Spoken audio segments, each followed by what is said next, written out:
buenas tardes nuevamente por aquí por Radio Isla 1320 AM y radioisla.tv.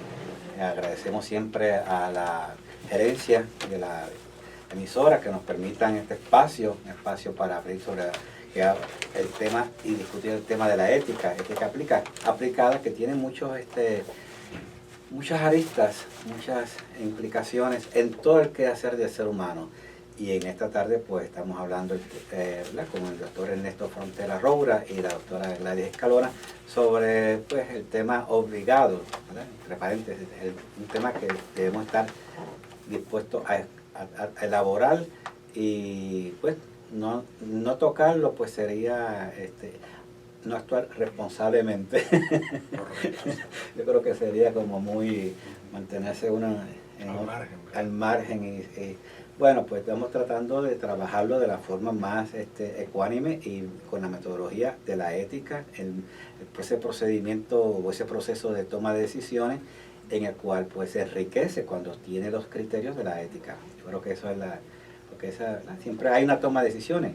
Ahora, en esa toma de decisiones no tiene que haber un análisis, no tienen que estar los elementos éticos en ella. Y eso yo creo que es parte del problema serio, que no de ahora, sino por décadas, ¿te parece, Ernesto? Que se ha dejado afuera esta perspectiva. Primero se ha dejado fuera la toma de decisiones. Eso no existe. La gente vive, como estaba diciendo ahorita, enajenadas y ausentes o se ven como condicionadas y todo este pasado y todo este asunto. Y eso pues no es el modelo que sigue la ética. La ética es un ejercicio de liberación para poder revisar alternativas en la toma de decisiones a la luz de criterios. Así que yo creo que eso ya lo hemos aclarado varias veces. Ahora bien, estamos entonces trabajando con el tema de los valores, en ese análisis, que es un criterio a tomarse en cuenta en la palabra dominguera, y lo pueden buscar después, lexicográfico. Esa es la palabra dominguera, que es la palabra que se utiliza. Con el día de hoy. Esa es la palabra de hoy, un análisis lexicográfico, o sea que tú vas por parte, partiendo, aplicando la toma de decisiones. Pero ahí no vamos a entrar. Hablamos de los valores. ¿Qué son los valores? ¿Por qué la importancia de los valores en esta toma de decisiones? ¿Y qué valores son los que debemos tener presentes en una toma de decisiones cuando estamos hablando en el sentido de gobernanza? Bueno, los valores son aquellas cosas que son importantes y que no tienen precio, no se pueden comprar. Okay. Valen por sí mismas, tienen un valor intrínseco, ¿verdad? Okay. Y en este caso, el bien interno, como dijimos ahorita, el valor intrínseco de la política es el bien común de los ciudadanos. Es el valor instrumental. El valor instrumental sería pues la victoria electoral para obtener el poder, pero una vez usted obtiene el poder, la pregunta ética es ¿para qué yo quiero el poder? Okay. ¿Para hacer qué? Y ahí es donde usted valida o no el valor interno de si usted usa el poder para el bien común, o usa el poder para hacer justicia, o usa el poder para beneficiar a algunos pocos y en el lucro personal o prejuicio, la discriminación, ¿verdad? Ese tipo de cosas. Así que para lograr el bien interno necesitamos un gobierno que sea justo y que busque el bien común, protegiendo lo que nos corresponde a todos y facilitándole al individuo lo que necesita para su proyecto de vida. O sea, ese balance. Así que valoramos un gobierno responsable desde el punto de vista ético, por el valor de la responsabilidad, ¿verdad? De competentes, que sean personas competentes, justas, que sean respetuosos. Necesitamos un gobierno que respete a los ciudadanos, que pueda trazar la línea entre lo público y lo político partidista. No son la misma cosa, entre lo público y lo privado no son las mismas cosas. Puede haber colaboración entre ellos, pero no puede sustituir uno del otro. Entre el bien común y el bien individual, como acabo de decir. Así que un gobierno que respete la diversidad, de que la ciudadanía es diversa, y la pluralidad, y no abusa de su poder para manipular, ¿verdad? E imponer políticas discriminatorias y represivas. Yo diría que eso como que resume los valores que nosotros quisiéramos que nuestro gobierno represente y asuma. Gladys Escalona, ¿tú quieres añadir? Yo creo... Perdóname, sí. Gladys, quiero retomar un tema que tú dijiste ahorita y creo que no se debe escapar, y es el de contrato social. Claro. Yo creo que ese elemento de contrato social Y vamos a las humanidades 101. Sí, eso es. En el cual estaba mencionando que claro, cada uno da un pedacito, algo de uno. Cada vez que vamos a la caseta electoral y depositamos nuestro voto y le damos nuestra confianza a fulano, a mengano, a la otra, al otro, no importa partido, no importa ideología, estamos depositando parte de nuestra capacidad de acción y de nuestra libertad para la toma de decisiones, y la estamos limitando para darle un espacio a ese conjunto de personas que estamos designando para que utilicen esa libertad y ese espacio para el bien de todos. Creo que ese es un elemento bien... Eso define el bien común. Ese es el bien común. O sea, cedo yo algo por ese bien común. Y entonces, pues, que ahí es que viene la retribución por lo que cedo. Que estoy recibiendo de ese bien común que justifica lo que estoy cediendo. Y el pueblo ahí es que está inconforme porque no se ve que esté recibiendo nada. Y eso se ha olvidado a todos los políticos. Y sobre todo, repetir hasta la saciedad, es para el bien de todos. Se gobierna para todo el pueblo, respetando la diversidad de ideología, de sentimientos, de ideas, de colores, de todo tipo, ¿verdad? Una vez usted llega allí, deja de ser de un grupo para convertirse en representante de todos. Bueno, en ese sentido, y eso lo vamos a tener bien presente en esto, cuando estés levantando ahorita la hoja de ruta que está sugiriendo que podamos seguir. Ese elemento lo vamos a tener presente. Claro, hay gente que nos dicen, Miguel Arrieta, pero tú estás en pajaritos preñados. Soñando. Tú estás soñando. Eso no existe, eso no es viable. Yo no sé. Bueno, pero si eso no existe y no lo hacemos viable, Ajá. ¿qué es lo que vamos a tener? Esta realidad, esto que tenemos, esto que... Te escucho. O sea que... Háblame. En ese análisis ético, pues entran principios como el de responsabilidad, que es un principio fundamental aquí. Yo asumo la responsabilidad, y si yo asumo la responsabilidad, tengo que dar explicaciones. Tengo que responder por lo que hago. Y eso es lo que está pasando aquí. Se le ha pedido cuenta. ¿Qué tú has hecho con el poder que yo te he dado? Y entonces el principio de veracidad, ¿verdad?, que se está discutiendo también. ¿Cuán transparente debe ser un gobierno? Tan pronto a mí me vienen con estos argumentos de que tiene que ser privado porque no se puede discutir en público. Eso debe ser una banderita roja enseguida. El respeto a la autonomía de las personas, la confianza. Y fíjate, los otros días me encontré con una persona que me dijo, mira, es que yo creo que esto le están dando un giro demasiado serio, porque algunas de las personas que están en ese grupo son personas buenas, pero tienen un humor negro. Yo digo, humor negro. Y pensé en el libro de Juan Carlos Ciurana, el profesor de filosofía, y busqué, y resulta que él tiene una sección que habla del humor negro. Un saludito. Mira lo que dice. Nos escuchan en España, Okay. Juan Carlos. Ahí nuestro querido amigo Juan Carlos. Okay. Mira lo que dice Ciurana, el profesor Ciurana, de lo que es humor negro, para evidenciar lo importante que es.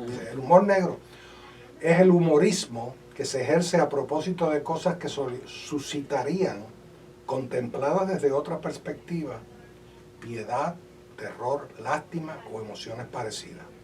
Consiste, por ejemplo, en hacer chistes sobre un fusilamiento, sobre personas hambrientas o encarceladas, o sobre un funeral, y podemos añadir sobre cadáveres en ciencia forense, ¿verdad? Entonces se pregunta Ciurana, ¿es éticamente incorrecto el humor negro? Dice, si el objetivo de ese tipo de humor es reír del sufrimiento ajeno, entonces por supuesto es inaceptable. Pero si el objetivo es despertar la conciencia para que a través de la risa nos demos cuenta de la propia injusticia que hay detrás de lo relatado, entonces el humor negro podría tener una función éticamente positiva. El humor puede practicarse con o sin malevolencia. Desde el punto de vista ético, el humor correcto es el que se practica sin malevolencia. Esto significa que quiere el bien. Y para conseguir el bien es importante un humor comprometido con la justicia. El humor puede practicarse sin malevolencia y sin embargo, aún así, causar daño. La ética del humor es una ética de la responsabilidad. Tiene en cuenta las consecuencias en sus acciones en los afectados. O sea que aún el que se cree chistoso tiene que tener en cuenta cómo ese chistecito que va a decir va a afectar a las otras personas.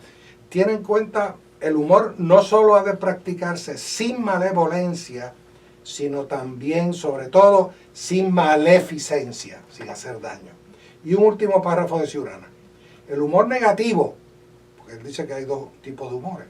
El negativo se asocia con un individualismo perjudicial para sí mismo, o sea, para la persona que lo ejecuta, y con una relación dañina con los demás.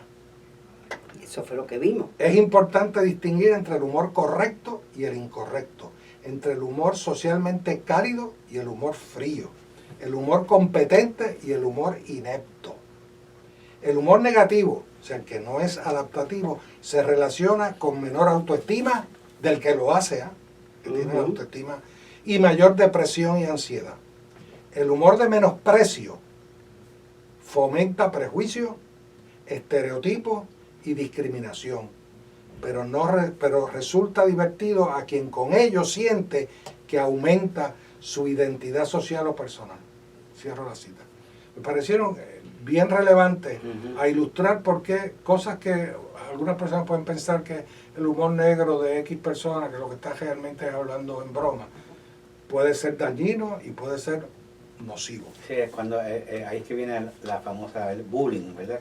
Que haces daño a los demás, te estás haciendo un chiste pero a costa del sufrimiento de otras personas. Y en el chat esto es predominante. Oh, claro. Así que por eso me pareció tan relevante. Digo, la palabra menosprecio Eso. está claramente definida en prácticamente todas las frases de ese chat. O sea, donde yo estoy a un nivel más alto y todos los demás se merecen que yo los menosprecie, hable de ellos en forma negativa, chiste o no chiste, chisme o no chisme, no importa. El asunto es la distancia que pone entre el que habla y el otro. Muy bien. Así que esa frase, ese libro es de un libro de Ciurana que trata Carlos sobre Ciurana. El pensamiento positivo, ¿verdad? Era sobre el pensamiento positivo. ¿Cómo se llama el libro? El libro se llama Ética del Humor. Ética del humor. Ética del humor. Es que en una parte él habla del pensamiento positivo y cómo todas estas exhortaciones positivas pues lo que hacen es crear mayor angustia y dolor en el pueblo. Por eso es un tema que él trabaja muy bien, muy serio el humor. Así que vamos entonces a seguir con esa cita de Juan Carlos Ciurana. Vamos a seguir un momentito los vicios, contrario a esas virtudes que son hábitos, que son de bien, que son de construcción, que es vamos a llamarle magnificencia, ¿verdad? De enaltecer al ser humano, al desarrollo humano. Lo contrario es el vicio, es lo que le hace daño, lo perjudica. Y estamos aquí siguiendo muy aristotélicamente, pero te hablaba de los vicios, son hábitos que hacen daño. ¿Cuáles son esos algunos hábitos de esos vicios? Vicios es un trastoque de valores, ¿verdad? Es la deformación o la distorsión de los valores morales. Por eso es que es un versus, valores versus vicios. Y aquí los vicios, que me parece a mí que podemos identificar de todo lo que ha salido, ¿verdad? Es uno, la corrupción, que ya lo definimos. La depravación, que es esa también, la definición de depravación, pues básicamente es viciar, adulterar, pervertir especialmente a alguien, ¿verdad? Así que aquí, si hablamos ahorita de la definición de corrupción, pues hay perversión. Y de hecho, ese es uno de los criterios que se establece en la Constitución. La Constitución de Lela, en la sección 21 del capítulo 3, plantea lo siguiente, y estoy citando: la Cámara de Representantes tendrá el poder exclusivo de iniciar procesos de residencia. Serán causas de residencia la traición, el soborno, otros delitos graves, que habrá que determinar si ha habido delitos aquí desde el punto de vista legal, y aquellos delitos menos graves que impliquen depravación. O sea que no es una definición estrictamente legal, sino que hay elementos de ética y moralidad envueltos en el proceso de residencia en términos de la conducta del gobernante. Es menoscabo, ¿verdad? Sí, Un menoscabo. Es un menoscabo. Entonces, lo otro que me parece, aparte de corrupción y depravación, ¿verdad? El vicio de la irresponsabilidad. Me parece que aquí hay mucho de eso. La ausencia de transparencia. Obviamente no hemos visto eso, ese valor no está respetado. La demarcación, como ya lo he dicho varias veces, entre lo público y lo privado, y lo público y lo político partidista, que tiene que ver con la gobernanza, pues se ha viciado, vamos a ponerlo de esa manera. Ese valor de mantener esos balances que la gobernanza requiere, Como estaba trayendo pues ahorita, hace no un han rato. sido respetados Muy y entonces están desbalanceados. Los ataques a la dignidad humana, eso es un antivalor, ¿verdad? Un vicio. Las actitudes de atropello, de intolerancia, prejuicio, y ahí entra lo de humor negro que acabo de explicar, y el desvío de fondos públicos hacia el lucro personal, pienso yo que es otro vicio, ¿verdad? No sé si ustedes quieren añadir más, pero yo diría que esos son ejemplos de los vicios o ausencia de valores o distorsión de los valores que estamos viendo en todo este proceso según se va desenvolviendo. Bueno, entonces vamos a Gladys. Yo lo que quiero, esta es una lista importante porque cada uno de nosotros que tenemos ya, o sea, tenemos una idea de el por qué estamos protestando y estamos en contra de eso que se ha revelado, ¿verdad? Sobre este gobierno y sus agentes. Pero a mí me parece, en mi opinión, o sea, la razón primaria por la cual yo he analizado, a mí me parece que el punto más importante es la irresponsabilidad. O sea, yo tengo el derecho a exigir cumplimiento. ¿Okay? Y si tú no cumples, tienes que irte. Eso es así.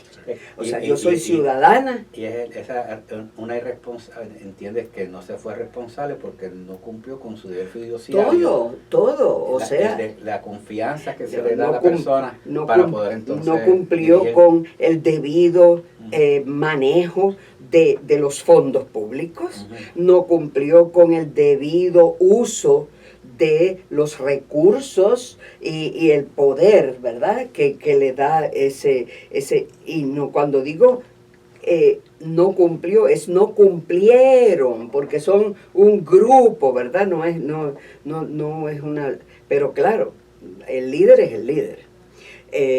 No cumplió con ni tan siquiera sus promesas de campaña, de transparencia. Ese fue un elemento crucial en esa campaña. Para que la gente le depositara su confianza. Bueno, vamos un momentito a las virtudes. Perdóname, porque ya hemos discutido. Ajá, dime. No, que te iba a decir que nos está quedando poco tiempo. Sí. Y ya las virtudes las sí, hemos discutido. Okay. Quizás debemos ir a los deberes, que no se nos quede eso fuera pues de vamos entonces. La hoja de ruta. Mira, la hoja de ruta, pienso yo, y tratando de reconocer la indignación, pero no caer en el coraje, ¿verdad? Desmedido. Pasional, ¿verdad? O alar las sardinas a su favor. O perder el sentido de compasión que hay que tener también en todo esto. Uno, yo creo que hay un espacio privado, personal, que en este caso el gobernante debe tener, para lidiar con la culpa que él pueda entender, ¿verdad? Por lo que él mismo ha aceptado, que fueron estas cosas impropias, la disculpa y el perdón. O sea, eso es una reflexión personal privada sobre sus valores, su conducta, y que le ofrece una oportunidad de crecimiento como ser humano. Pero eso es en la dimensión personal, y que yo creo que ese espacio, si es genuino, pues se debe respetar. Todo el mundo ha tenido sus crisis y la gente puede aprender de las crisis. Eso es uno. Pero el otro, y como digo y repito, eso es a nivel personal y privado. El segundo es, ¿qué debe hacer él como gobernante? Y ahí creo que la renuncia voluntaria, con humildad e inteligencia, reconocer la conducta ofensiva, ¿verdad? Identificar el daño causado y el propósito de enmienda, que es lo que son los elementos de una disculpa de verdad. Reconocer la conducta ofensiva, que fue lo que hice que ofendió. Identificar el daño causado, con esa conducta yo causé X daño, y el propósito de enmienda es que yo aprendo de esto y no se volverá a repetir. Hay que entender que como gobernante hay un daño causado que en este momento lo incapacita para gobernar y liderar este pueblo. Que en aras del bien del país procede consultar al pueblo, que ya se está expresando públicamente, masivamente, y los líderes políticos y cívicos. Esto no es estrictamente político, aquí hay ya mucho más que eso, los líderes cívicos, en la estructuración de un plan de transición. Hay que, la transición tiene que ser ordenada, pero tiene que ser transición. Y relevo en un periodo razonable que genere cierto grado de orden, estabilidad y proteja los intereses del pueblo. Tercero, aquí hay que nombrar un secretario de Estado que pueda asumir la gobernación. O sea, tenemos que buscar, y tiene que haber en el país personas con la capacidad y, ¿verdad? Para asumir esa responsabilidad. Temporera, pero importante. Gestionar un pacto de gobernanza. O sea, una vez esta persona asuma la gobernación, pues tiene que sentarse a hablar con todos los sectores del país. Unas reglas. Tiene que haber como un pacto en este año y medio, hasta que el proceso electoral vuelva y toma cómo vamos a gobernar este país. ¿Cuál es la agenda que tenemos que seguir para enderezar las cosas, ¿verdad? Para proveer estabilidad, una acción correctiva de los problemas mayores. ¿Cuáles son los problemas mayores? La gobernanza, la quiebra, la deuda, el estatus y la recuperación de todo lo que nos ha pasado después de María, para que entonces el proceso electoral pues tome su curso y vamos a tener un gobierno electo, ¿verdad? Bueno, y entonces poner en agenda la profundización del análisis ético sobre cosas como el uso de las nuevas tecnologías al servicio del bien común. Ese es un tema importantísimo. Las tecnologías se han endiosado. La tecnología es un medio. Es un instrumento. No un fin. Lo que hagamos con ella es lo que es importante. El para qué la utilicemos. Y eso se nota, se ve aquí claramente en el chat, ¿verdad? La política pública relacionada con la contratación privada de servicios públicos, esta fiebre de privatización, me parece que hay que revisarla. Es posible que haya cosas que la actividad privada pueda hacer mejor que el gobierno, pero no puede ser un proceso automático. No podemos desmantelar el gobierno así porque sí. Es que dieron muchas decisiones, se dieron por sentado sin evaluar sus implicaciones éticas en su sentido político, de gobernanza, de bien común. Esos elementos estuvieron ausentes en un sentido puramente neoliberal. Los últimos dos comentarios que quiero hacer es que también hay que reflexionar bien, no solo el bien interno de gobernar, de la gobernanza, sino yo creo que aquí hay un elemento importante de reflexión que es responsabilidad de los que bregan con las comunicaciones públicas, la publicidad y las relaciones públicas.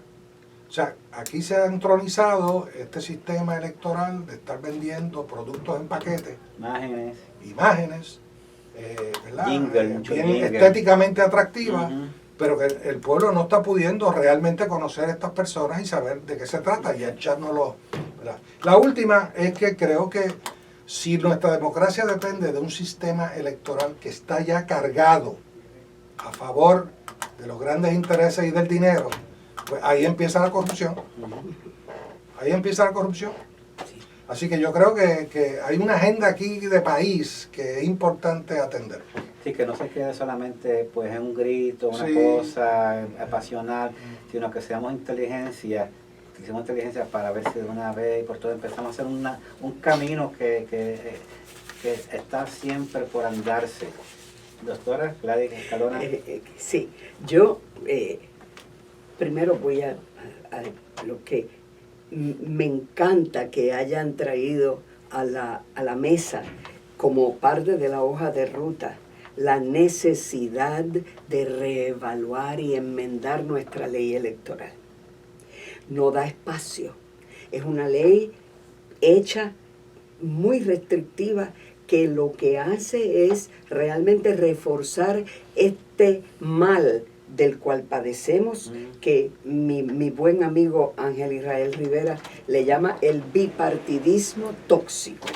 Y eso es lo que tenemos. Bueno, Entonces, doctora, tenemos que ir cerrando, okay. Perdona, pero ya lo dije, trajiste, y yo creo que yo voy a invitar nuevamente y vamos a seguir, esto no termina aquí.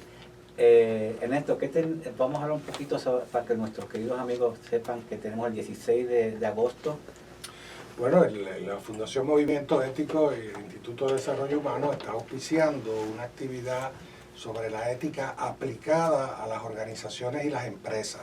Tenemos un invitado de España que preside la Fundación Ednor, Edgardo Bellinger, y tenemos una serie de oradores de distintas áreas del servicio público, de empresas privadas, relacionadas con la salud, de los profesionales, de la justicia en la economía, y pues, queremos invitar al público en general en el Colegio de Ingenieros de 8 a 4 de la tarde para que asista gratis. No, es gratis. Tiene un costo de un costo $50 bajo para todo la oferta, incluye el pero almuerzo obviamente hay que pagar los gastos y las cosas que se van a dar allí, así que es necesario. Bueno, pues cualquier información nos pueden conseguir en la hoja de internet fundacionmovimientoético.org. Nuevamente, sé que hay creo que hicimos nuestro ejercicio hoy. Si se aplica este patrón, pues servirá para que las personas hagan sus actos de contrición y puedan dar el espacio para el bien del país.